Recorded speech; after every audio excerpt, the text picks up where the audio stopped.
Unbelievable.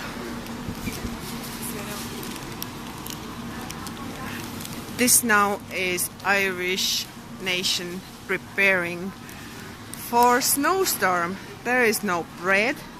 Well, there is some bread, but I've never seen this even at Christmas. There is no milk.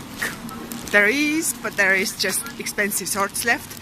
And look at the fruit and veg aisles. Come on, like, are people actually expecting to be snowed in for like 5 weeks or something?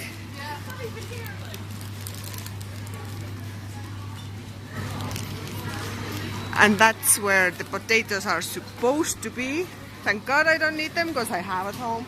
I only came for the milk and kale and bread. That is absolutely unreal.